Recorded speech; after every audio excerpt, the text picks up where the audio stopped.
നമ്മുടെ ആഖിറത്തിലെ വിജയത്തിന് അനിവാര്യമായ കാര്യമാണ്. അള്ളാഹുവിന്റെ കിതാബ് കേട്ടാൽ, ഹദീസ് കേട്ടാൽ അവിടെ നിൽക്കുക എന്നുള്ളത്. അത് നമ്മുടെ വ്യക്തി ജീവിതത്തിൽ കാര്യമായാലും, നമ്മുടെ സാമ്പത്തിക കാര്യങ്ങളായിരുന്നാലും, നമ്മുടെ ദീൻ പഠിപ്പിക്കുന്നിടത്താണെങ്കിലും, നമ്മുടെ മക്കളെ വളർത്തുന്ന കാര്യത്തിലാണെങ്കിലും, എന്ത് കാര്യത്തിലാണെങ്കിലും ഈ നയമായിരിക്കണം നമുക്ക് ഉണ്ടാകേണ്ടത്. അള്ളാഹുലേക്ക് റസൂലിലേക്ക് മടക്കാം. അസ്സലാമു അലൈക്കും വറഹ്മത്തുള്ളാഹി വബറകാതുഹു. ബിസ്മില്ലാഹിർ റഹ്മാനിർ റഹീം. അൽഹംദുലില്ലാഹി റബ്ബിൽ ആലമീൻ വഅശ്ഹദു അൻ ലാ ഇലാഹ ഇല്ലല്ലാഹു വഹ്ദഹു ലാ ശരീക ലഹു വലിയ്യുസ് സാലിഹീൻ വഅശ്ഹദു അന്ന മുഹമ്മദൻ അബ്ദുഹു വറസൂലുഹു സയ്യിദുൽ അംബിയാഇ വൽ മുർസലീൻ സല്ലല്ലാഹു അലൈഹി വഅലാ ആലിഹി വഅസ്ഹാബിഹി വമൻ തബിഅഹും ബിഇഹ്സാനിൻ ഇലാ യൗമിദ്ദീൻ. അമ്മാ ബഅദ്.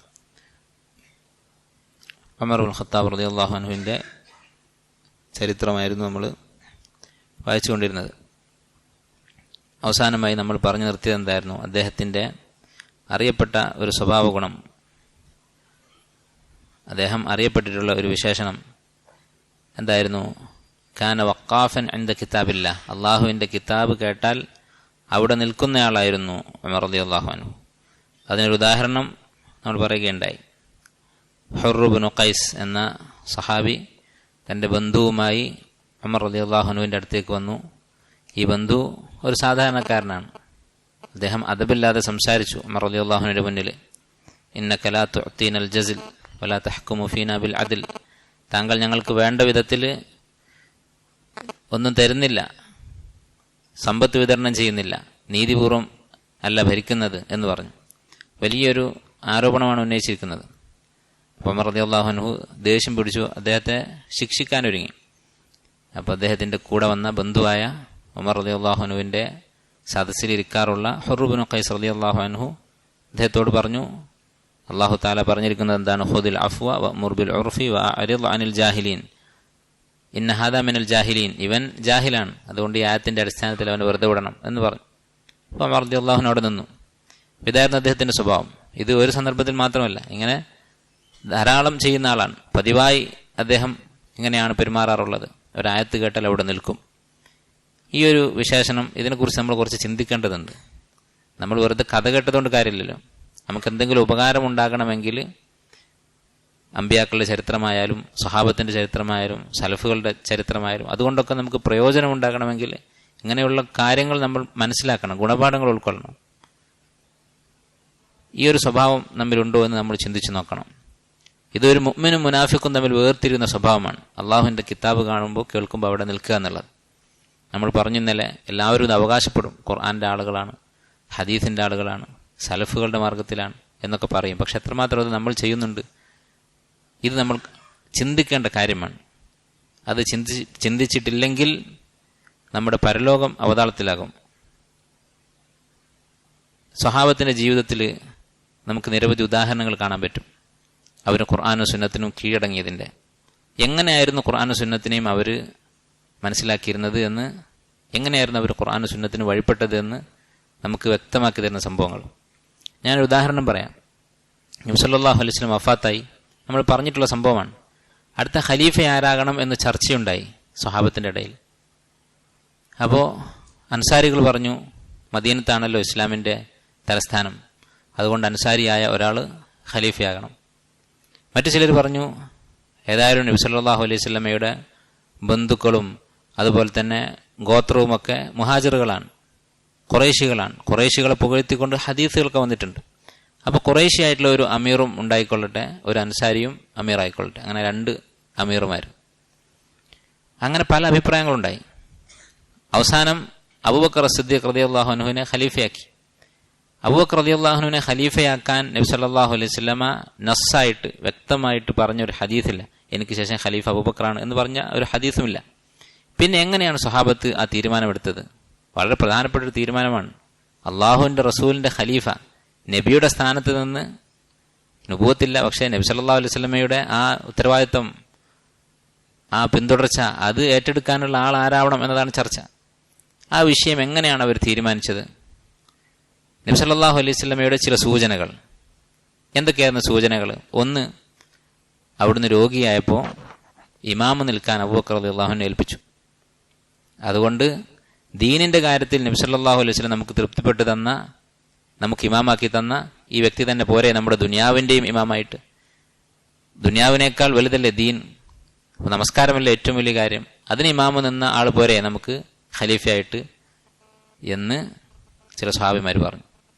അതാണൊന്ന്. നിങ്ങൾ ആലോചിച്ച് നോക്കൂ, ഇതിന് സമാനമായൊരു വിഷയം നമ്മുടെ ഇടയിൽ സംഭവിക്കുകയാണെങ്കിൽ നമ്മൾ വേറെ ആരെക്കുറിച്ച് ചിന്തിക്കേണ്ട, നമ്മളെക്കുറിച്ച് മാത്രം. വേറെ ഇടത്തോട്ടും വലത്തോട്ടും നമ്മൾ ചിന്തിക്കാൻ പാടില്ല. അതാണ് നമ്മുടെ ഏറ്റവും വലിയ ദുരന്തം. നമ്മൾ എന്ത് കേട്ടാലും ഇത് ഇന്ന ആളെ കുറിച്ചായിരിക്കും എന്ന് വിചാരിക്കും. അതോടുകൂടി നമ്മുടെ എല്ലാ ഉപകാരവും നഷ്ടപ്പെട്ടു, ഇൽമ കൊണ്ടുള്ള ഫായത നഷ്ടപ്പെട്ടു. നിങ്ങൾ ആലോചിച്ച് നോക്കൂ, നമ്മുടെ ജീവിതത്തിൽ ഇങ്ങനെ ഒരു വിഷയം ഉണ്ടായാൽ നിസ്കാരത്തിന് ഇമാമ് നിന്ന ആളല്ലേ, അദ്ദേഹത്തെ ഇമാമാക്കിയാൽ മതി. എന്തുകൊണ്ടാണ് സ്വഹാബത്ത് ഇങ്ങനെ ചിന്തിച്ചത്? കാരണം അവരുടെ ജീവിതത്തിൽ ഏറ്റവും വലിയ കാര്യം നമസ്കാരമാണ്, ഇബാദത്തുകളാണ്. അവരൊക്കെ മുത്തഖീങ്ങളാണ്, തഖ്വയുള്ളവരാണ്, ഉബ്ബാദാണ്, അള്ളാഹുവിനുള്ള ഇബാദത്തിൽ മുഴുകി കഴിയുന്നവരാണ്, ആ ഇബാദത്തിനെ ഗൗരവത്തോട് കാണുന്നവരാണ്. അതുകൊണ്ടാണ് ഈ അഭിപ്രായത്തെ ആരും എതിർക്കാതിരുന്നത്. അപ്പോൾ അത് മതി, അവർ സമ്മതിച്ചു. അപ്പം ഞാൻ പറഞ്ഞു വരുന്നത്, ഖുർആൻ കേട്ടാൽ അവിടെ നിൽക്കണമെങ്കിൽ, ഹദീസ് കേട്ടാൽ അവിടെ നിൽക്കണമെങ്കിൽ ഒരുപാട് ആയത്തുകളും ഹദീസുകളും ഹിഫ്ലാക്കിയതുകൊണ്ട് കാര്യമില്ല. ഒരുപാട് ആയത്തുകളും ഹദീസുകളും ചെവിയിലൂടെ കേട്ടതുകൊണ്ട് കാര്യമില്ല.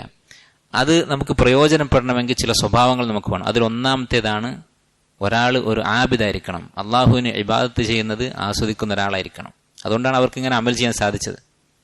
നമസ്കാരത്തിലെ ഇമാമിനെ മതി നമുക്ക് ദീനിന്റെ ഇമാമായിട്ട് എന്നവർ ചിന്തിക്കാൻ കാരണം നമസ്കാരം അവർക്ക് വലിയ വിഷയമാണ്. ഇതാണ് ഒന്നാമത്തെ സ്വഭാവം. രണ്ടാമത്തെ സ്വഭാവം, ഒരു താർക്കികനാവാൻ പാടില്ല. അതായത് തർക്കിച്ച് 100% ബോധ്യപ്പെട്ടാൽ എല്ലാ എതിരാളികളെയും തറപറ്റിച്ചു കഴിഞ്ഞാൽ മാത്രം ആ വാദം ഞാൻ സ്വീകരിക്കുകയുള്ളൂ എന്ന നിലപാടുള്ള ഒരാൾക്ക് ഒരിക്കലും ഖുർആൻ സുന്നത്ത് ഇത്തിബാ ചെയ്യാൻ സാധിക്കുകയില്ല. അതും ഈ ചർച്ചയിൽ തന്നെ നമുക്ക് മനസ്സിലാക്കാം. അടുത്ത ഒരു സൂചന, നബി സല്ലല്ലാഹു അലൈഹി വസല്ലം അബൂബക്കർ റളിയല്ലാഹു അൻഹുവിനെ ഖലീഫയാക്കാൻ ഉദ്ദേശിച്ചിരുന്നു എന്നതിന്റെ തെളിവായിട്ട് സ്വഹാബത്ത് മുന്നോട്ട് വെച്ചത് എന്താണ്? നമ്മൾ പറഞ്ഞതാണ്, നബി സല്ലല്ലാഹു അലൈഹി വസല്ലം വഫാത്താകുന്നതിന് മുമ്പ് ഒരാവശ്യവുമായിട്ടൊരു സ്ത്രീ വന്നു. അപ്പോൾ നബി സല്ലല്ലാഹു അലൈഹി വസല്ലം പിന്നെ വരാൻ പറഞ്ഞു. അപ്പോൾ അവർ ചോദിച്ചു, ഇനി ഞാൻ വരുമ്പോൾ താങ്കളെ കണ്ടിട്ടില്ലെങ്കിലോ, അഥവാ മരണപ്പെട്ടാലോ? നബി സല്ലല്ലാഹു അലൈഹി വസല്ലം പറഞ്ഞു, അബൂബക്കറിന്റെ അടുത്ത് പോയാൽ മതി എന്ന് പറഞ്ഞു. ഇത് വ്യക്തമായി അടുത്ത ഖലീഫയായിട്ട് നിയമിക്കുന്ന വാക്കാണോ? അല്ല. എന്നെ കണ്ടിട്ടില്ലെങ്കിൽ, മരണം എന്നുള്ള വാക്ക് പോലും അവിടെ ഉപയോഗിച്ചിട്ടില്ല. അഥവാ ഞാനില്ലെങ്കിൽ അബൂബക്കറിന്റെ അടുത്തേക്ക് പോകുക, അത്രേ പറഞ്ഞിട്ടുള്ളൂ. പക്ഷെ ആ സൂചന അത് മതി. സ്വഹാബത്ത് ഈ 2 സൂചനകൾ, ഇതുപോലുള്ള ചില സൂചനകൾ വെച്ചിട്ടാണ് അബൂബക്കർ റളിയല്ലാഹു അൻഹു ഖലീഫയാക്കിയത്. അപ്പൊ ഇങ്ങനെ വലിയൊരു തീരുമാനം എടുക്കാൻ അവർക്ക് വ്യക്തമായൊരു, നമ്മുടെ ഇന്നത്തെ ഭാഷയിൽ പറഞ്ഞ വ്യക്തമായ തെളിവൊന്നും കിട്ടിയിട്ടില്ല. ഇന്നത്തെ നമ്മുടെ ഭാഷയിൽ ഇന്ന് പല മസലകൾ നമ്മൾ ചർച്ച ചെയ്യുമ്പോൾ നമുക്ക് നമ്മുടെ പേരും അഡ്രസ്സും അടക്കം ഒരു ആയത്ത് കിട്ടണം, എന്നാലേ നമ്മൾ അമൽ ചെയ്യുകയുള്ളൂ. അങ്ങനത്തെ അവസ്ഥയാണ് പല വിഷയങ്ങളിലും. അങ്ങനെ ആവരുതൊരു മുഅ്മിന്റെ സ്വഭാവം. അതുകൊണ്ടാണ് ഇമാം ഇബ്നു ഖുദാമ റഹിമഹുല്ലാ, അഹ്മദ് ഇബ്നു ഖുദാമ, അദ്ദേഹം മുഖ്തസർ മിൻഹാജുൽ ഖാസിദീൻ എന്നുള്ള കിതാബിൽ പറഞ്ഞത്, ഖുർആൻ കൊണ്ട് ഒരാൾക്ക് ഉപകാരം ഉണ്ടാകണമെങ്കിൽ, നമ്മൾ ഓതുന്ന ആയത്തുകൾ കൊണ്ട് ഒരാൾക്ക് ഉപകാരം ഉണ്ടാകണമെങ്കിൽ അതിന് തടസ്സമാകുന്ന ചില കാര്യങ്ങളുണ്ട്. 3 സ്വഭാവങ്ങൾ ഒരാൾക്കുണ്ടായാൽ അവന് ഖുർആൻ കൊണ്ട് ഉപകാരം ഉണ്ടാവില്ല. ഒന്ന്, അൻ യകൂന താലി മുത്തസിഫൻ ബികിബർ, കിബർ ഉണ്ടാവുക. കിബറുള്ളവന് ഖുർആൻ കൊണ്ട് ഉപകാരം ഉണ്ടാവുകയില്ല. ഔ മുസിറൻ അല ദംബ്, അല്ലെങ്കിൽ പാപങ്ങൾ ഉറച്ചു നിൽക്കുന്നവൻ. പാപങ്ങൾ ഉറച്ചു നിന്നാൽ നമ്മൾ നേരത്തെ പറഞ്ഞ പോലെ അവന് തഖ്വ ഉണ്ടാവുകയില്ല, അവന് ദീൻ വലിയ കാര്യമാവുകയില്ല. ഈ പറഞ്ഞതുപോലെ നമസ്കാരവും നോമ്പൊന്നും ആവില്ല അവൻ്റെ ജീവിതത്തിലെ വലിയ വിഷയം. അപ്പം അവൻ്റെ മനസ്സിൽ എന്താണോ വലിയ കാര്യം, അതിൻ്റെ അടിസ്ഥാനത്തിലായിരിക്കും അവൻ ആയത്തിനെ ഹദീസിനെയൊക്കെ മനസ്സിലാക്കുക. മൂന്നാമത്തേത്, ഔ മുത്തബിഅൻ ലിൽ ഹവ, ഹവയെ പിന്തുടരുന്നവനാകരുത്. തനിക്ക് തോന്നിയത്, ആയത്തും ഹദീസൊക്കെ എത്ര കണ്ടാലും അതങ്ങോട്ട് മനസ്സിൽ ഇഷ്ടപ്പെടുന്നില്ല, അല്ലെങ്കിൽ മറ്റാർക്കെങ്കിലും അത് ഇഷ്ടപ്പെടുന്നില്ല, നാട്ടുകാർക്ക് ഇഷ്ടപ്പെടുന്നില്ല, ഭൂരിപക്ഷത്തിന് ഇഷ്ടപ്പെടുന്നില്ല. അങ്ങനെ ആരുടെയെങ്കിലും ഒക്കെ ഹവ, നമ്മുടെ ഹവയോ അല്ലെങ്കിൽ നാട്ടുകാരുടെ ഹവയോ, ഈ 3 സ്വഭാവമുള്ള ആൾക്ക് ഖുർആൻ കൊണ്ട് ഉപകാരം ഉണ്ടാവുകയില്ല എന്നാണ് അദ്ദേഹം പറയുന്നത്. അപ്പം ഇത് നമ്മൾ ശ്രദ്ധിക്കണം. നമ്മുടെ വ്യക്തിത്വത്തിൽ കുറച്ച് മാറ്റം വരുത്തിയാൽ മാത്രമേ നമുക്ക് ഖുർആനും ഹദീസൊക്കെ ഉൾക്കൊള്ളാൻ സാധിക്കുള്ളൂ. അതിൽ പ്രധാനപ്പെട്ടതാണ് ഈ പറഞ്ഞ 3 കാര്യങ്ങൾ. കിബർ നമ്മൾ ഒഴിവാക്കണം. കിബറിൽപ്പെട്ടതാണ് തർക്ക സ്വഭാവം എന്ന് പറയുന്നത്. എന്തൊരാൾ പറഞ്ഞു തന്നാലും തിരിച്ച് തർക്കിക്കുക. ഈ സ്വഭാവം അബൂബക്കർ റളിയല്ലാഹു അൻഹുവിനെ ഖലീഫയാക്കുന്ന ആ ചർച്ചയിൽ പങ്കെടുത്ത സ്വഹാബത്തിന് ഉണ്ടായിരുന്നെങ്കിൽ ഒരിക്കലും ആ വിഷയം തീരുമാനമാകുമായിരുന്നില്ല. എങ്ങനെ തീരുമാനിക്കാനാണ്? അപ്പോൾ ഈ സ്വഭാവം നമ്മൾ മാറ്റണം. നമുക്കുണ്ടെങ്കിൽ നമ്മൾ മാറ്റണം. അതായത് ഒരു ആയത്തും ഹദീസും കണ്ടാൽ അതുകൊണ്ട് എങ്ങനെ അമൽ ചെയ്യാൻ പറ്റും, എത്രമാത്രം അമൽ ചെയ്യാൻ പറ്റും എന്നാണ് ചിന്തിക്കേണ്ടത്. എങ്ങനെ ഈ ആയത്തിൽ നിന്ന്, ഈ ഹദീസിൽ നിന്ന് രക്ഷപ്പെടാൻ പറ്റും എന്ന് ചിന്തിക്കരുത്. ഒരായത്ത് നമ്മളെല്ലാവരും മനസ്സിലാക്കിയിരിക്കണം, ആയത്തിൽ ചിന്തിക്കണം. സൂറത്ത് നൂറിൽ അല്ലാഹു സുബ്ഹാനഹു വ തആല മുനാഫിക്കുകളെ കുറിച്ച് പറയുകയാണ്, വഇദാ ദുഉ ഇലല്ലാഹി വറസൂലിഹി ലിയഹ്കുമ ബൈനഹും, അവർക്കിടയിൽ വിധി കൽപ്പിക്കാൻ വേണ്ടി അള്ളാഹുലേക്കും റസൂലിലേക്കും അവരെ വിളിച്ചാൽ, അതായത് ഒരു പ്രശ്നം ഉണ്ടായി, അപ്പം നമുക്കിത് ഖുർആന്റെ ഹദീസിന്റെ അടിസ്ഥാനത്തിൽ വിധിക്കാം, തീരുമാനിക്കാം എന്ന് പറഞ്ഞിട്ട് വിളിച്ചാൽ, ഇങ്ങനെ ഒരു സംഭവം തന്നെ നമ്മുടെ ജീവിതത്തിലൊന്നും നടക്കാറില്ല എന്നുള്ളതാണ്. ഇപ്പോൾ ഒരു പ്രശ്നം ഉണ്ടായി വീട്ടിൽ, അല്ലേ, നമ്മുടെ ഒരു മകൾക്കൊരു വിവാഹാലോചന വന്നു. അപ്പോൾ ഭാര്യക്കും ഭർത്താവും രണ്ടഭിപ്രായം. ഈ വന്ന ആൾക്ക് കെട്ടിച്ചു കൊടുക്കണോ വേണ്ടേ, നമുക്കിത് ഖുർആനിലേക്ക് സുന്നത്തിലേക്ക് മടക്കാം എന്ന് പറഞ്ഞാൽ തന്നെ ചിരിക്കും. എന്തായി പറയുന്നത്, കല്യാണത്തിൻ്റെ കാര്യം പറയുമ്പോഴാണ് ഖുർആനും സുന്നത്തും. അല്ലെങ്കിൽ എന്തൊരു വിഷയം നമ്മുടെ ജീവിതത്തിലുണ്ടായാലും എന്താണ് നമ്മൾ ഖുർആനിലേക്ക് സുന്നത്തിലേക്ക് മടക്കാറുള്ളത്? നമ്മൾ മടക്കാറുള്ളത് നേരത്തെ ഞാൻ പറഞ്ഞ പോലെ വ്യക്തമായ കാര്യങ്ങൾ. അതായത് ഇപ്പോൾ റമദാനിൽ പകൽ വെള്ളം കുടിക്കാൻ പാടില്ല, അത് കുടിച്ചാൽ ചിലപ്പോൾ നാട്ടിൽ കാഫിർ പോലും നമ്മൾ ചോദ്യം ചെയ്യും, ഒരു മാപ്പിളയല്ലെന്ന് ചോദിക്കും. അങ്ങനെയുള്ള കാര്യങ്ങളിൽ മാത്രം, അതിനപ്പുറത്തുള്ള കാര്യങ്ങളിൽ ഖുർആനിലേക്കും സുന്നത്തിലേക്കും മടക്കുന്ന സ്വഭാവം വളരെ കുറവാണ് സമൂഹത്തിൽ. അപ്പോൾ അല്ലാഹു സുബ്ഹാനഹു വ തആല പറയാണ്, വഇദാ ദുഉ ഇലല്ലാഹി വറസൂലിഹി, അല്ലാഹുവിലേക്കും റസൂലിലേക്കും അവർ വിളിച്ചാൽ, ലിയഹ്കുമ ബൈനഹും, അവർക്കിടയിൽ വിധി കൽപ്പിക്കാൻ വേണ്ടി, ഇദാ ഫരീഖും മിൻഹും മുഅ്രിദൂൻ, ഒരു വിഭാഗം ആളുകൾ അതിൽ നിന്ന് തിരിഞ്ഞു പോകും. വഇൻ യകുൽ ലഹുമുൽ ഹഖ്, ഇനി അവർക്കാണ് ഹക്ക് എന്നുണ്ടെങ്കിൽ അത് അവർക്ക് എന്തെങ്കിലും കിട്ടാനുള്ളതാണ്. ഉദാഹരണം പറഞ്ഞാൽ ഇപ്പോൾ നമ്മൾ ഒരാൾ മരിച്ചാൽ സ്വത്ത് വീതിക്കുന്ന വിഷയം വരുമ്പോൾ എല്ലാവരും ഖുർആന്റെ സുന്നത്തിന്റെ അടിസ്ഥാനത്തിൽ വീതിക്കണം, അതിൽ നിഷ്കർഷമുള്ള ആൾക്കാരുണ്ട്. കാരണം നമുക്ക് കിട്ടാനുള്ളതാണ്. അല്ലെങ്കിൽ എന്തെങ്കിലും ഒരു ഇടപാടിൽ നമുക്ക് ഇങ്ങോട്ട് കിട്ടാനുള്ളതാണ്, ഇത് ഖുർആനിലേക്ക് സുന്നത്തിലേക്ക് മടക്കിയാൽ നമുക്ക് ലാഭമായിരിക്കും എന്ന് തോന്നിയാൽ യഅ്തൂ ഇലൈഹി മുദ്അനീൻ, വളരെ വിനയത്തോടെ അവർ അതിലേക്ക് വരും, വളരെ താഴ്മയോടെ അവർ ഖുർആനിലേക്ക് സുന്നത്തിലേക്ക് മടങ്ങും. എന്നിട്ട് അല്ലാഹു തആല ചോദിക്കണം ഇങ്ങനെയുള്ള ആളുകളെ പറ്റി, അഫീ ഖുലൂബിഹിം മറദ്, അവരുടെ മനസ്സിൽ രോഗമുണ്ടോ അഥവാ നിഫാഖുണ്ടോ, അമിർതാബു, അതല്ല അവർക്ക് സംശയമുണ്ടോ, അത് ഇസ്ലാം ശരിയാണോ അല്ലേ, പരലോകമുണ്ടോ ഇല്ലേ എന്നൊക്കെ ശക്കിലാണോ, അം യഖാഫൂന അൻ യഹീഫല്ലാഹു അലൈഹിം വറസൂലുഹു, അതല്ല അള്ളാഹുവും റസൂലും അവരോട് അനീതി ചെയ്യുമെന്ന് അവർക്ക് പേടിയുണ്ടോ. അല്ലെ, ഖുർആനിലേക്ക് സുന്നത്തിലേക്ക് മടക്കാന്ന് പറഞ്ഞാൽ ഈ 3 ഓപ്ഷനേ ഉള്ളൂ. അതിന് തയ്യാറാവാത്തവൻ ഈ 3-ൽ അസുഖമുള്ളവനായിരിക്കും. ഒന്നുകിൽ അവൻ മുനാഫിക്കായിരിക്കും, അല്ലെങ്കിൽ അവൻ മുനാഫിക്ക് എന്ന് പറഞ്ഞാൽ കാഫിറാണ്, അവന് യാതൊരു വിശ്വാസമില്ല ഖുർആനിലും സുന്നത്തിലും, പുറമേക്ക് അഭിനയിച്ച് നടക്കുകയാണ്. അല്ലെങ്കിൽ അവന് ഇസ്ലാമിന്റെയും നിഫാഖിന്റെയും ഇടയിലൊരു സംശയത്തിലായിരിക്കും, ഇർത്താബു, സംശയത്തിലാണ്, ഇത് ശരി തന്നെയാണോ ഈ ഖുർആൻ, ഇതിലേക്ക് മടക്കിയത് കൊണ്ട് എന്തെങ്കിലും കാര്യം ഉണ്ടാവോ എന്നുള്ള സംശയത്തിലാണ്. അം യഖാഫൂന അൻ യഹീഫല്ലാഹു അലൈഹിം വറസൂലുഹു, അതല്ലെങ്കിൽ അള്ളാഹുവും റസൂലും അനീതി ചെയ്യുമോ എന്ന പേടി. കാരണം ഇതിലേക്ക് മടക്കി കഴിഞ്ഞാൽ എന്തെങ്കിലും അക്രമം ഈ കിതാബിലുണ്ടോ എന്നൊരു സംശയം. 3 ആയാലും അവൻ കാഫിറാണ്. ഈ 3 സ്വഭാവം ഉണ്ടായാലും അവൻ ഇസ്ലാമിൽ നിന്ന് പുറത്താണ്. ബൽ ഉലൈക ഹുമുദ് ളാലിമൂൻ, അവർ തന്നെയാകുന്നു അക്രമികൾ. എന്നിട്ട് അല്ലാഹു തആല പറയാണ് മുഅ്മിന്റെ സ്വഭാവം എന്തായിരിക്കും. ഇത് മുനാഫിക്കുകളുടെ സ്വഭാവമാണ് ഈ 3. എന്നാൽ ഒരു മുഅ്മിൻ, ഇന്നമാ കാന ഖൗലുൽ മുഅ്മിനീന ഇദാ ദുഉ ഇലല്ലാഹി വറസൂലിഹി ലിയഹ്കുമ ബൈനഹും, ഒരു മുഅ്മിനെയാണ് ഇങ്ങനെ വിളിച്ചതെങ്കിൽ, ഖുർആനിലേക്കും സുന്നത്തിലേക്കും വിളിച്ചതെങ്കിൽ, അൻ യഖൂലു ഇദാ ദുഉ ഇലല്ലാഹി വറസൂലിഹി ലിയഹ്കുമ ബൈനഹും അൻ യഖൂലു സമിഅ്നാ വഅതഅന, കേട്ടിരിക്കുന്നു അനുസരിച്ചിരിക്കുന്നു. കേൾക്കുക അനുസരിക്കുക, അതിൻ്റെ ഇടയിൽ കുറച്ച് ആലോചിച്ചിട്ട് എന്നില്ല, ബോധ്യപ്പെട്ടാൽ അതഅന അനുസരിച്ചിരിക്കുന്നു. ഉലൈക ഹുമുൽ മുഫ്ലിഹൂൻ, അവരാകുന്ന വിജയികൾ. ഇത് നമ്മൾ ചിന്തിക്കേണ്ട ഒരു കാര്യമാണ്. നമ്മുടെ ആഖിറത്തിലെ വിജയത്തിന് അനിവാര്യമായ കാര്യമാണ് അള്ളാഹുവിന്റെ കിതാബ് കേട്ടാൽ, ഹദീസ് കേട്ടാൽ അവിടെ നിൽക്കുക എന്നുള്ളത്. അത് നമ്മുടെ വ്യക്തി ജീവിതത്തിലെ കാര്യമായാലും, നമ്മുടെ സാമ്പത്തിക കാര്യങ്ങളായിരുന്നാലും, നമ്മുടെ ദീന് പഠിപ്പിക്കുന്നിടത്താണെങ്കിലും, നമ്മുടെ മക്കളെ വളർത്തുന്ന കാര്യത്തിലാണെങ്കിലും, എന്ത് കാര്യത്തിലാണെങ്കിലും ഈ നയമായിരിക്കണം നമുക്കുണ്ടാകേണ്ടത്. അള്ളാഹുലേക്ക് റസൂലിലേക്ക് മടക്കാം. അപ്പൊ പല ആളുകളുടെയും ധാരണ അള്ളാഹും റസൂൽ എന്ന് പറഞ്ഞാൽ ഇബാദത്തുകളുടെ കാര്യത്തിൽ മാത്രം മടക്കാനുള്ളതാണ്. നിസ്കാരം, നോമ്പ്, അതൊക്കെ നമ്മൾ ഉലമാക്കളോട് ചോദിക്കും, അല്ലെങ്കിൽ ദീൻ പഠിപ്പിക്കുന്ന ആൾക്കാരോട് ചോദിക്കും. ബാക്കിയുള്ള കാര്യങ്ങൾ അതൊന്നും ഇവർക്കൊന്നും തിരിയില്ല. അതൊക്കെ നമ്മൾ തന്നെ. അങ്ങനെയല്ല, ഒരു മുഅ്മിൻ ജീവിതത്തിന്റെ എല്ലാ കാര്യങ്ങളും ഖുർആനിലേക്ക് സുന്നത്തിലേക്ക് മടക്കണം. ഖുർആനിലേക്ക് സുന്നത്തിലേക്ക് എന്ന് പറഞ്ഞാൽ ഖുർആനും സുന്നത്തും അറിയുന്നവരോട് ചോദിക്കുക, അതനുസരിച്ച് അമൽ ചെയ്യുക. ഈ ഒരു സ്വഭാവം എത്ര നമുക്കുണ്ടോ അതിനനുസരിച്ച് നമ്മൾ ഈമാൻ ഉള്ളവരാണ്. എത്ര കുറവുണ്ടോ അത്രയും നമ്മൾ നിഫാഖിനോട് അടുത്താണ് നിൽക്കുന്നത്. നമ്മൾ ഗൗരവത്തോട് ആലോചിക്കേണ്ട ഒരു വിഷയമാണ്. ഇനി അതിന്റെ ഉദാഹരണമാണ് നമ്മൾ നേരത്തെ കണ്ടത്. ഉമർ റളിയല്ലാഹു അൻഹുവിനോട്, ഇത് ജാഹിലാണ്, ജാഹിലിയങ്ങളെ ഒഴിവാക്കാനാണ് അല്ലാഹു പറഞ്ഞിട്ടുള്ളത്, പ്രതികാരം ചെയ്യാനല്ല എന്ന് ഈ സഹാബി പറഞ്ഞപ്പോൾ ഉമർ റളിയല്ലാഹു അൻഹു അവിടെ നിന്നു, അയാളെ വെറുതെ വിട്ടു. ഇതുപോലെ ആണോ നമ്മുടെ അവസ്ഥ എന്ന് നമ്മൾ ചിന്തിച്ചു നോക്കുക. അടുത്ത വിഷയം, ഉമർ റളിയല്ലാഹു അൻഹുവിന്റെ ജീവിതത്തിൽ കാണാവുന്ന ഒരു പ്രത്യേകത, അദ്ദേഹം സ്വന്തം നഫ്സിനെ വിചാരണ ചെയ്യുന്ന ആളായിരുന്നു. ഒരു മുഅ്മിന് നിർബന്ധമായി ഉണ്ടായിരിക്കേണ്ട ഒരു സ്വഭാവമാണ്. നമ്മുടെ പ്രവൃത്തികളെ കുറിച്ച് നമ്മൾ ചിന്തിക്കണം. മറ്റുള്ളവർ നമ്മുടെ കുറ്റം കണ്ടുപിടിക്കാൻ കാത്തു നിൽക്കാൻ പാടില്ല. നമ്മുടെ കുറ്റങ്ങൾ നമ്മൾ തിരിച്ചറിയണം. ചില മഹാന്മാർ, സലഫുകൾ പറഞ്ഞതായിട്ട് കാണാം, ബുദ്ധിയുള്ള ഒരു മനുഷ്യന് നിർബന്ധമായിട്ടുള്ള കാര്യമാണ്. അവൻ ഓരോ ദിവസവും സ്വന്തം നഫ്സും തൻ്റെ റബ്ബും മാത്രമായി ഇരുന്ന് തൻ്റെ അമലുകളെക്കുറിച്ച് ചിന്തിക്കാനുള്ള ഒരു സമയം മാറ്റിവെക്കുക എന്നുള്ളത്. ഇന്ന് ഞാൻ ചെയ്ത പ്രവൃത്തികൾ എന്തൊക്കെയാണ്, ഇന്ന് ഞാൻ അള്ളാഹുമായുള്ള ഇടപാടുകൾ, ഇബാദത്തുകൾ എന്തൊക്കെ എങ്ങനെയൊക്കെ ചെയ്തു, അതുപോലെ മറ്റ് അടിമകളുമായി, അള്ളാഹുവിൻ്റെ അടിമകളുമായുള്ള ഇടപാടുകൾ, ഹക്കുകൾ, അതിൻ്റെ വിഷയത്തിൽ ഞാൻ എന്ത് ചെയ്തു, ഇങ്ങനെ ചിന്തിക്കാൻ ഒരു സമയം നിർബന്ധമായി നമ്മൾ മാറ്റിവെക്കണം. പ്രത്യേകിച്ച് ഇന്നത്തെ കാലത്ത് നമ്മളെ അശ്രദ്ധയിലാക്കാനുള്ള ഒരുപാട് മാധ്യമങ്ങളും ഉപകരണങ്ങളും ഉള്ള സമയമാണ്. അതുകൊണ്ട് ഇല്ലേ നമ്മളിങ്ങനെ പിന്നെ ഉറങ്ങി വീഴുന്നതിന് ശേഷമായിരിക്കും നമ്മളെ കയ്യിൽ നിന്നുള്ള ഈ വസ്തുക്കളൊക്കെ താഴെ വെക്കുന്നത്. അതുകൊണ്ട് ഗഫ്ലത്ത് നമ്മുടെ ഇടയിൽ പടർന്നു പിടിച്ചിട്ടുണ്ട്. അതൊക്കെ മാറ്റിവെച്ച് നമ്മുടെ സ്വന്തം നഫ്സിനെ കുറിച്ച് ചിന്തിക്കാൻ നമ്മൾ സമയം കണ്ടെത്തണം. ഉമർ റളിയല്ലാഹു അൻഹു അദ്ദേഹം പറയുന്ന ഒരു വാക്ക് നിങ്ങളെല്ലാവരും കേട്ടിരിക്കും, ഹാസിബു അൻഫുസക്കും ഖബ്ല അൻ തുഹാസബു. അദ്ദേഹം മറ്റുള്ളവരോട് പറയുന്ന വാക്കാണ്. നിങ്ങൾ സ്വന്തം നഫ്സിനെ ഹിസാബ് നടത്തണം, വിചാരണ ചെയ്യണം. ഖബ്ല അൻ തുഹാസബു, നിങ്ങൾ അള്ളാഹു വിചാരണ ചെയ്യുന്നതിന് മുമ്പ്. വസിനൂഹ ഖബ്ല അൻ തൂസനു, നിങ്ങൾ സ്വന്തം തൂക്കി നോക്കണം.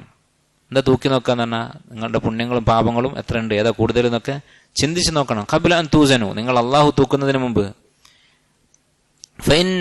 ഫഇന്നഹു അഹ്വനു അലൈക്കും ഫിൽ ഹിസാബി ഗദൻ അൻ തുഹാസിബു അൻഫുസകുമുൽ യൗം, നാളെ നിങ്ങളുടെ വിചാരണ, ആഖിറത്തിൽ നടക്കാൻ പോകുന്ന വിചാരണ, അത് ലഘൂകരിക്കാൻ ഏറ്റവും നല്ലത് ഇപ്പോൾ നിങ്ങൾ സ്വന്തം വിചാരണ നടത്തുന്നതാണ്. വതസയ്യനു ലിൽ അർളിൽ അക്ബർ, ഏറ്റവും വലിയ പ്രദർശനം, അഥവാ നമ്മുടെ എല്ലാ അമലുകളും രഹസ്യവും പരസ്യവും അല്ലാഹു തആല പ്രദർശിപ്പിക്കുന്ന ഒരു രംഗമുണ്ട്.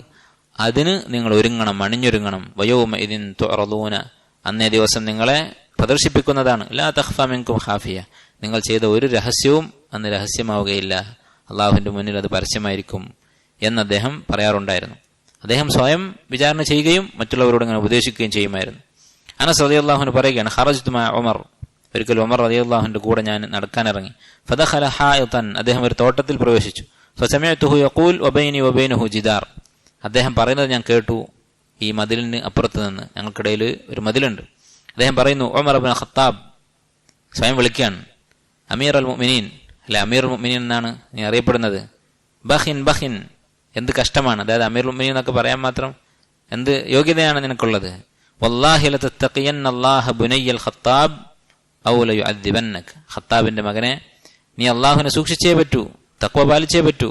ഔ ലയുഅദ്ദിബന്നക, അല്ലെങ്കിൽ അള്ളാഹു നിന്നെ ശിക്ഷിക്കുക തന്നെ ചെയ്യും. എത്ര വലിയ അമീറാണ്, ഖലീഫയാണ് എന്ന് പറഞ്ഞിട്ടും കാര്യമുണ്ടാവുകയില്ല. തഖ്വയില്ലെങ്കിൽ അള്ളാഹു നിന്നെ ശിക്ഷിക്കുക തന്നെ ചെയ്യും. ഇങ്ങനെയുള്ള ബോധം അദ്ദേഹത്തിനുണ്ടായിരുന്നു. ഒരിക്കൽ അദ്ദേഹം ഒരു ചെറിയ മണ്ണിന്റെ കട്ട കയ്യിലെടുത്തു. എന്നിട്ട് പറഞ്ഞു, യാ ലൈതനി ഹാദിഹി തബിന, ഞാൻ ഈ മൺകട്ടയായിരുന്നെങ്കിൽ അത്ര നന്നായിരുന്നു. ലൈതനി ലം അകു ശൈഅൻ ലൈത ഉമ്മി ലം തലിദ്നി, ഞാൻ ഒന്നുമല്ലായിരുന്നെങ്കിൽ, എൻ്റെ ഉമ്മ എന്നെ പ്രസവിക്കാതിരുന്നെങ്കിൽ, മനുഷ്യനായിട്ട് ജനിക്കാതിരുന്നെങ്കിൽ എന്ന് ഉമർ റളിയല്ലാഹു അൻഹു പറയുമായിരുന്നു. ഇതുപോലെ ഉള്ള സംഭവങ്ങൾ അദ്ദേഹത്തിന്റെ ജീവിതത്തിൽ കാണാം. സ്വന്തം നഫ്സിനെ ഹിസാബ് നടത്തിയ ഉദാഹരണങ്ങൾ. അലി റളിയല്ലാഹു അൻഹു പറയുകയാണ്, ഒരിക്കൽ ഉമർ റളിയല്ലാഹു അൻഹു തൻ്റെ ഒട്ടകപ്പുറത്ത് വളരെ വേഗത്തിൽ ഇങ്ങനെ പോകുന്നത്, ധൃതി പിടിച്ച് പോകുന്നത് കണ്ടു. ഫഖാല യാ അമീറുൽ മുഅ്മിനീൻ അയ്ന തദ്ഹബ്, എങ്ങോട്ടാണ് പോകുന്നത് എന്ന് ചോദിച്ചു.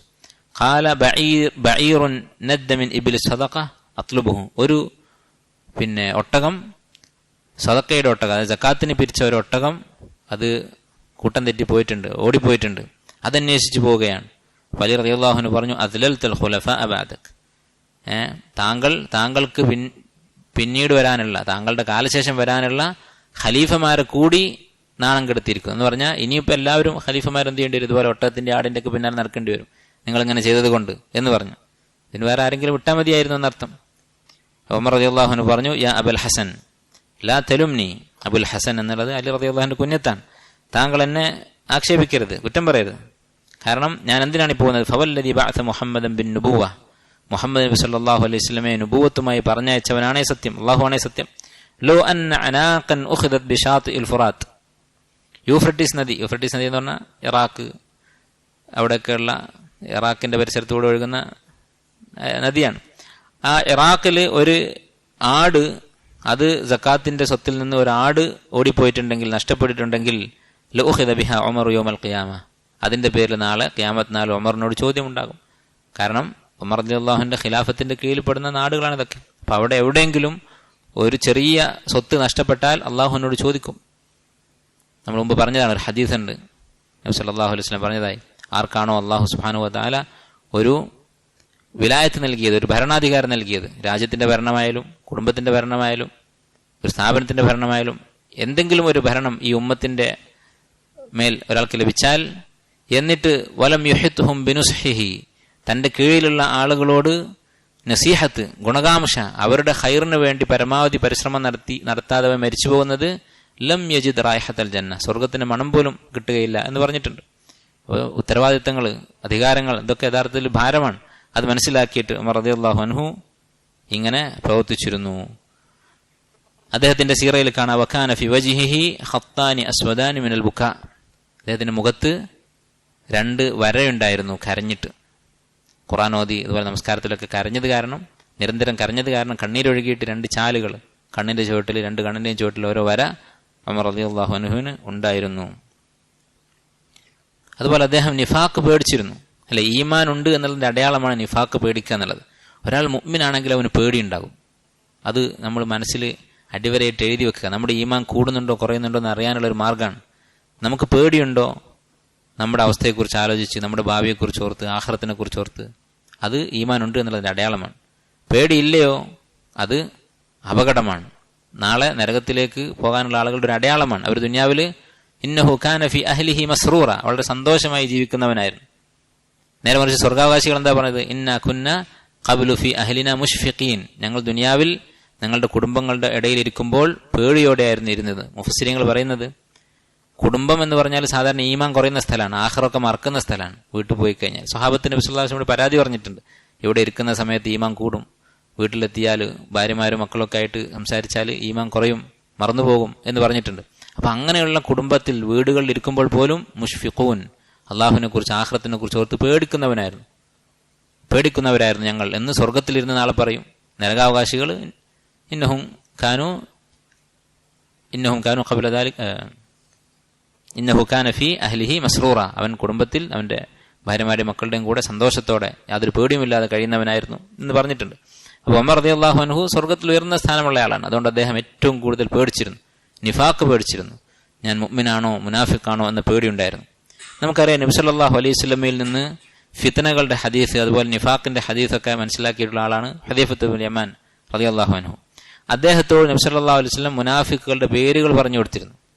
ഇത്ര ആളുകൾ, നമ്മുടെ കൂടെ നമസ്കരിക്കുന്ന ആളുകൾ, അവർ കാഫിറാണ്, പുറമേക്ക് മുസ്ലിമെ നടക്കുന്നതാണ് എന്ന വിവരം വഹയിലൂടെ കിട്ടി. നബി സല്ലല്ലാഹു അലൈഹി വസല്ലം അത് ഹുദൈഫ റളിയല്ലാഹു അൻഹുവിനെ അറിയിച്ചിരുന്നു.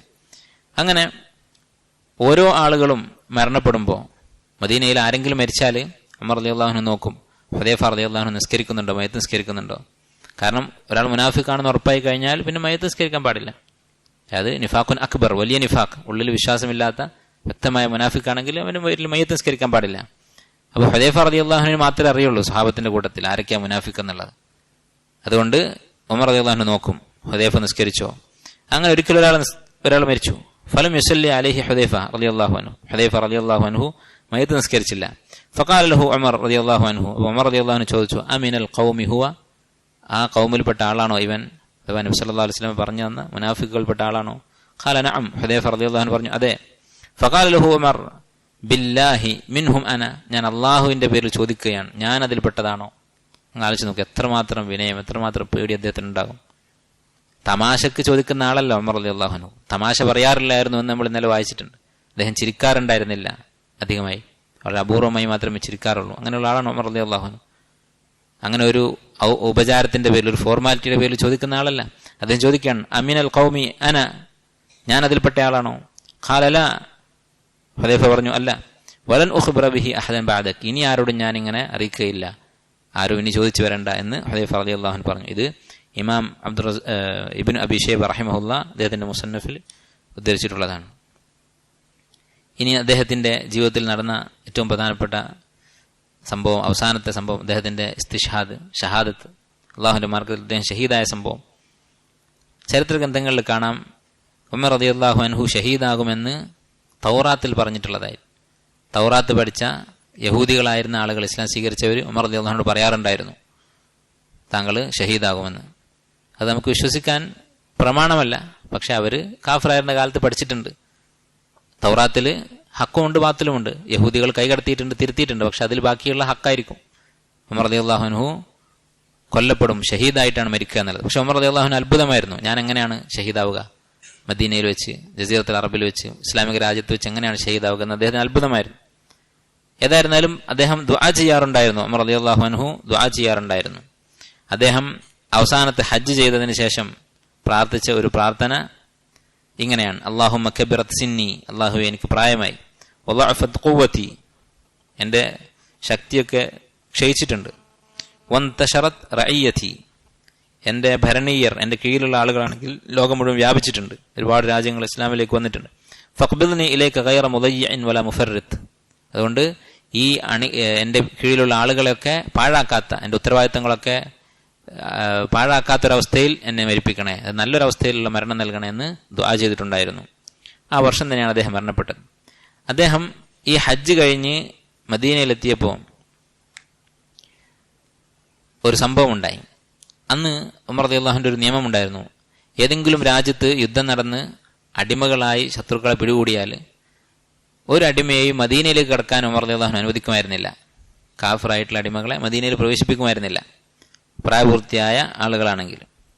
അങ്ങനെ മുഗീറത്ത് ഇബ്നു ശുഅബ റളിയല്ലാഹു അൻഹു, അദ്ദേഹം കൂഫയിലെ ഗവർണറായിരുന്നു, സഹാബിയായ അൽ മുഗീറത്ത് ഇബ്നു ശുഅബ റളിയല്ലാഹു അൻഹു. അദ്ദേഹം അവിടെ നിന്ന് ഒരു അടിമയെ മദീനയിലേക്ക് പറഞ്ഞയച്ചു, മജൂസിയായിരുന്ന ഒരു അടിമ. എന്നിട്ട് ഉമർ റളിയല്ലാഹു അൻഹു കത്തെഴുതി, ഇയാൾ ഒരുപാട് കഴിവുള്ള ആളാണ്, ആശാരിപ്പണി അറിയാം, കൊല്ലപ്പണി അറിയാം, അങ്ങനെ അന്നത്തെ കാലത്തുള്ള എല്ലാവിധ സാങ്കേതിക വിദ്യകളും അറിയുന്ന ഒരു വിദഗ്ധനാണ്, അതുകൊണ്ട് ഇയാളെ മദീനയിൽ പ്രവേശിപ്പിച്ചുകൊള്ളുക, അദ്ദേഹത്തെ കൊണ്ട് ഉപകാരമുണ്ടാകും എന്ന് പറഞ്ഞയച്ചു. അയാൾക്ക് ഒരു നിശ്ചിത തുക കൂലി കൊടുക്കാൻ നിശ്ചയിച്ചു. അതായത് ഓരോ മാസവും ഇത്ര സംഖ്യ മുഗീറത്ത് ഇബ്നു ശുഅബ റളിയല്ലാഹു അൻഹുവിന് അയച്ചു കൊടുക്കണം, അദ്ദേഹമാണ് യജമാനൻ. അങ്ങനെ ഈ അടിമ മദീനയിൽ ജോലി ചെയ്യാൻ തുടങ്ങി. ഉമർ റളിയല്ലാഹു അൻഹു ഹജ്ജ് കഴിഞ്ഞ് വന്നപ്പോൾ അങ്ങാടിയിൽ വെച്ച് ഇയാളെ കണ്ടു. ഉമർ റളിയല്ലാഹു അൻഹു ഇല്ലാത്ത സമയത്താണ് മദീനയിൽ വരുന്നത്, ഈ മജൂസി വരുന്നത്. അങ്ങനെ അദ്ദേഹം ഹജ്ജ് കഴിഞ്ഞ് തിരിച്ചു വന്നപ്പോൾ അങ്ങാടിയിൽ വെച്ച് ഈ അബൂ ലുഅ്ലുഅത്തിനെ കണ്ടു.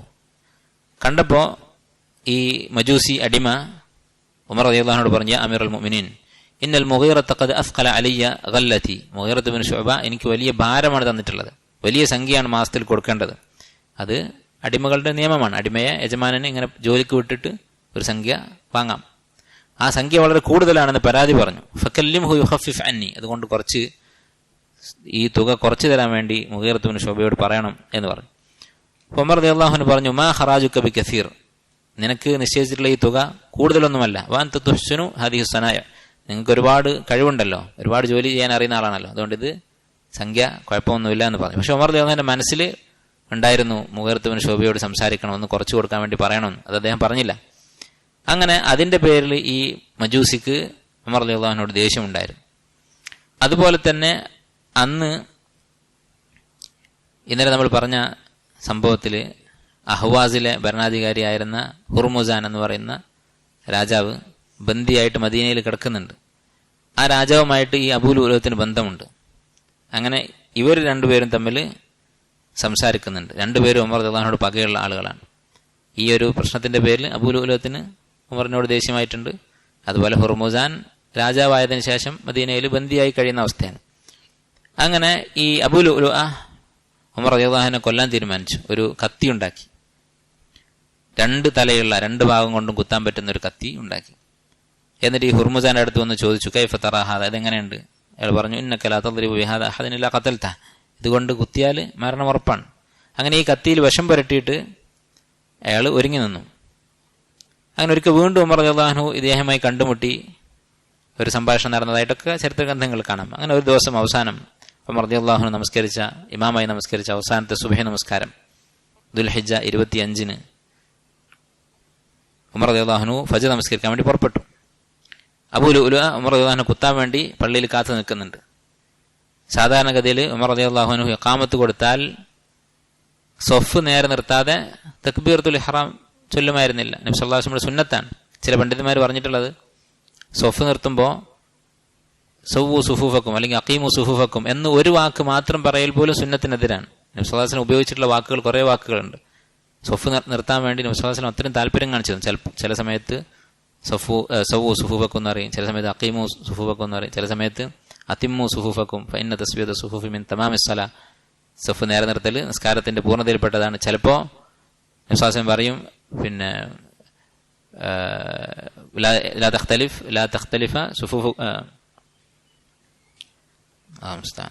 സഫ് നേരെയാക്കിയിട്ടില്ലെങ്കിൽ നിങ്ങളുടെ മനസ്സുകൾ തമ്മിൽ വേർതിരിയും, ഭിന്നിപ്പുണ്ടാകും എന്ന് പറയും. ഇങ്ങനെ പല വാക്കുകൾ ഉപയോഗിച്ച് സഫ് ശരിയാക്കാറുണ്ട്. അപ്പൊ ഇങ്ങനെയുള്ള വാക്കുകളൊക്കെ മാറി മാറി ഉപയോഗിക്കണം എന്നൊക്കെ പണ്ഡിതന്മാർ പറഞ്ഞിട്ടുണ്ട്.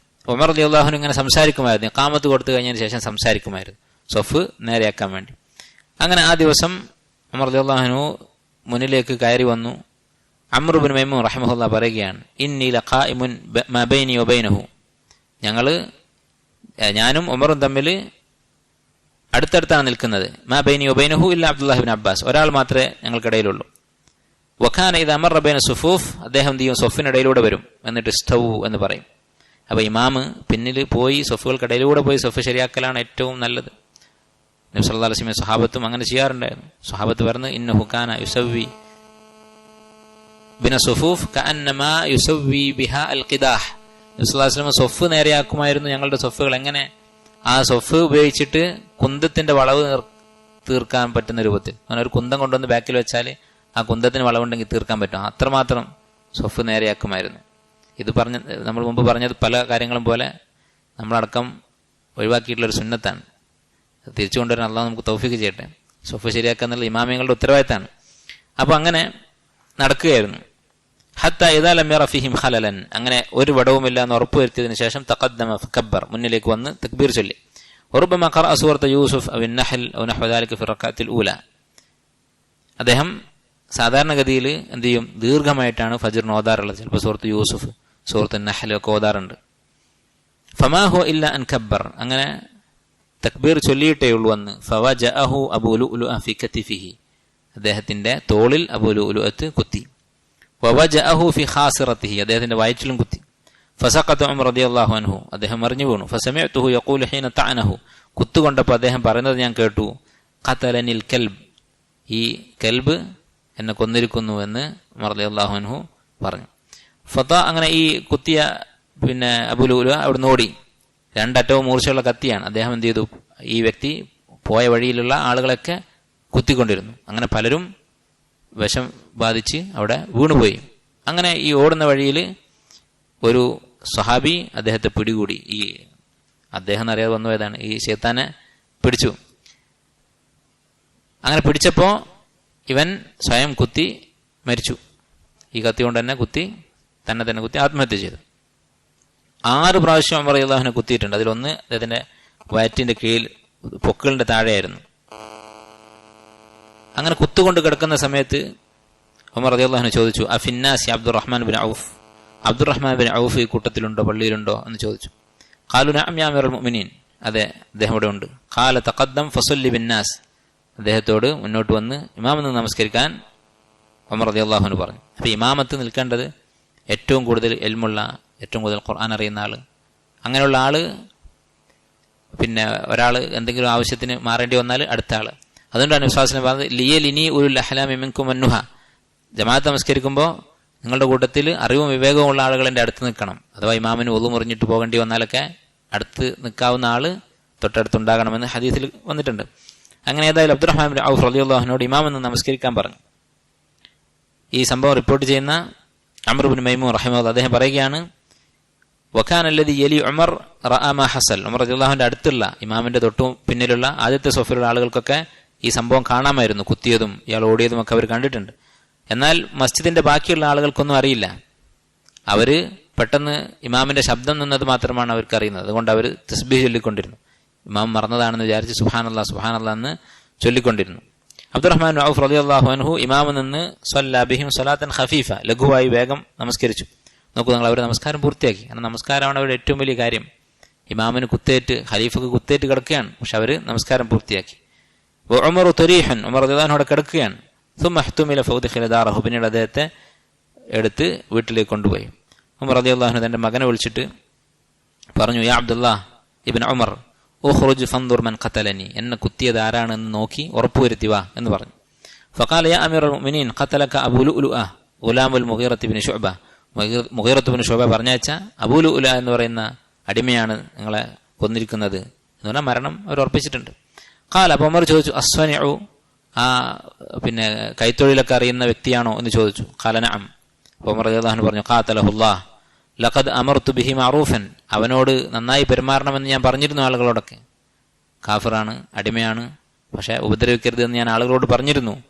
അൽഹംദുലില്ലാഹ് അല്ലദീ ലം യജ്അൽ മനിയ്യതി ബിയദി റജുലിൻ സജദ ലില്ലാഹി സജ്ദതൻ വാഹിദ. ഉമർ റളിയല്ലാഹു അൻഹു പറയാണ്, അൽഹംദുലില്ലാഹ്, അല്ലാഹുവിനെ സ്തുതി. എന്താണ്? അള്ളാഹുവിന് വേണ്ടി ഒരു സുജൂദ് പോലും ചെയ്യാത്ത ഒരാളാണല്ലോ എന്നെ കൊന്നത്.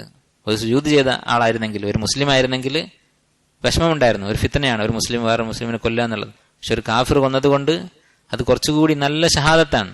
കാരണം ഒരു ശത്രുവാണ് കൊല്ലുന്നത്. അതിൽ അൽഹംദുലില്ലാഹ്, അല്ലാഹുവിനെ സ്തുതി എന്ന് അദ്ദേഹം പറഞ്ഞു. അങ്ങനെ മുഹാജിറുകളും അൻസാറുകളൊക്കെ ഉമർ റളിയല്ലാഹുവിനെ സന്ദർശിക്കാൻ തുടങ്ങി. അപ്പോൾ അദ്ദേഹം അവരോട് ചോദിക്കുമായിരുന്നു, അൻ മലഇൻ മിൻകും കാന ഹാദ, നിങ്ങൾ എത്രയും ആളുകൾ ഉണ്ടായിട്ടാണോ എനിക്കിങ്ങനെ സംഭവിച്ചത് എന്ന് ഉമർ റളിയല്ലാഹു അവരോട് ചോദിക്കുമായിരുന്നു. അങ്ങനെ ഒരു ഡോക്ടർ, അന്നത്തെ കാലത്തുള്ള ഒരു വൈദ്യൻ അവിടെ വന്നു. അവരദ്ദേഹത്തിന് പാല് കൊടുത്തു. പാല് കൊടുത്തപ്പോൾ ഈ വയറ്റിനേറ്റ മുറിവിലൂടെ ഈ പാല് പുറത്തു വന്നു. അപ്പോൾ അവർക്ക് മരണം ഉറപ്പായി. കാരണം ആഴത്തിൽ മുറിവായിട്ടുണ്ട്, വയറ് തുറന്ന രീതിയിൽ മുറിവായിട്ടുണ്ട്. ഉമർ റളിയല്ലാഹു അൻഹു ആളുകളോട് പറഞ്ഞു, അവിടെയുള്ള ആളുകൾ കരയാൻ തുടങ്ങിയപ്പോൾ, ഖാല ലാ തബ്കു അലൈന, എന്നെക്കുറിച്ച് ഓർത്ത് നിങ്ങൾ കരയരുത്. മൻ കാന ബാക്കിയൻ ഫൽയഖ്റുജ്, ആരാണോ കരയുന്നത് അവൻ ഇവിടെ നിന്ന് ഇറങ്ങിപ്പോട്ടെ എന്ന് പറഞ്ഞു. അലം തസ്മഉ മാ ഖാല റസൂലുള്ളാഹി സ്വല്ലല്ലാഹു അലൈഹി വസല്ലം. നോക്കൂ നിങ്ങൾ, അവർ ആയത്തും ഹദീസൊക്കെ എല്ലാ അവസ്ഥകളിലും ഉയർത്തിപ്പിടിച്ചിട്ടാണ് ജീവിച്ച് മരിച്ചു പോയത്. അപ്പോൾ ഇവിടെ ആയത്തും ഹദീസും പറയേണ്ട സന്ദർഭമല്ല, ഇവിടെ കുത്തു കൊണ്ട് കിടക്കുകയാണ് എന്നല്ല. റളിയല്ലാഹു പറഞ്ഞു, നിങ്ങൾ റസൂൽ പറയുന്നത് കേട്ടിട്ടില്ലേ, ഇന്നൽ മയ്യിത ലയുഅദ്ദബു ബിബുകാഇൽ ഹയ്യി അലൈഹി, ഒരു മയ്യിത്തിനെ എടുത്തു പറഞ്ഞ് മയ്യിത്തിന്റെ പേര് പറഞ്ഞ് മറ്റുള്ളവർ കരഞ്ഞാൽ ഈ മയ്യിത്തിന് ശിക്ഷയുണ്ടാകും എന്ന ഹദീസ് നിങ്ങൾ കേട്ടിട്ടില്ലേ എന്ന് പറഞ്ഞു. ആ ഹദീസിന്റെ ആശയം എന്താണ്? പണ്ഡിതന്മാർ പല രീതിയിൽ വ്യാഖ്യാനിച്ചിട്ടുണ്ട്. ചിലർ പറഞ്ഞത് ജീവിച്ചിരിക്കുമ്പോൾ തന്നെ പഠിപ്പിച്ചു കൊടുക്കണം നമ്മുടെ ബന്ധുക്കൾക്ക്. ആ പഠിപ്പിക്കുന്നതിൽ വരുത്തിയ വീഴ്ച കൊണ്ടാണ് ശിക്ഷ കിട്ടുന്നത്. അതിൽ വീഴ്ച വരുത്താത്തവനാണെങ്കിൽ ശിക്ഷ ഉണ്ടാവുകയില്ല എന്ന് പറഞ്ഞിട്ടുണ്ട്. അപ്പോൾ ഉമർ റളിയല്ലാഹു ഈ ഹദീസ് പറഞ്ഞുകൊണ്ട് അവരെ തടഞ്ഞു. എന്നിട്ട് അബ്ദുല്ലാഹ് ബിൻ ഉമർ റളിയല്ലാഹുവിനോട് കടമൊക്കെ വീട്ടാൻ വേണ്ടി ഏൽപ്പിച്ചു. അത് കഴിഞ്ഞ് അദ്ദേഹത്തെ സന്ദർശിക്കാൻ ആൾക്കാർ വന്നുകൊണ്ടിരുന്നു. അവര് അദ്ദേഹത്തിന്റെ മഹത്വം എടുത്ത് പറയാൻ തുടങ്ങി. ഇത് സ്വഹാബത്തിന്റെയും മുൻഗാമികളുടെ രീതിയാണ്, ശറഅ് അംഗീകരിച്ചിട്ടുള്ള കാര്യമാണ്. മരിക്കാൻ കിടക്കുന്ന ആളുകളോട് അവരുടെ സൽപ്രവൃത്തികളെ കുറിച്ച് പറഞ്ഞ് പുകഴ്ത്തുക എന്നുള്ളത്. കാരണം അള്ളാഹുവിനെ കുറിച്ച് നല്ല വിചാരത്തോടുകൂടി, ഹുസ്നുള്ളനോടുകൂടി, പ്രതീക്ഷയോടുകൂടി മരിക്കാൻ വേണ്ടി. കാരണം എങ്ങനെയാണ് ഒരാൾ മരിക്കുന്നത്, ആ രൂപത്തിലായിരിക്കും അള്ളാഹുവിനെ കണ്ടുമുട്ടുക. അപ്പൊ അള്ളാഹുവിനെ കുറിച്ച് പ്രതീക്ഷ ഉണ്ടാക്കുന്ന വാക്കുകൾ പറയണം. അപ്പൊ സ്വഹാബത്ത് ഇങ്ങനെ പറയാൻ തുടങ്ങി, ജസാക്കല്ലാഹു ഖൈറൻ യാ അമീറുൽ മുഅ്മിനീൻ കുൻത വകുൻത്, താങ്കൾ ഇങ്ങനെയൊക്കെ ചെയ്ത ആളാണ് എന്ന് പറഞ്ഞ് പുകഴ്ത്തിക്കൊണ്ടിരുന്നു. സുമ്മ യൻസരിഫൂൻ, എന്നിട്ട് അവർ പോകും, പിന്നെ വേറെ ആളുകൾ വരും, അവർ വീണ്ടും പുകഴ്ത്തും.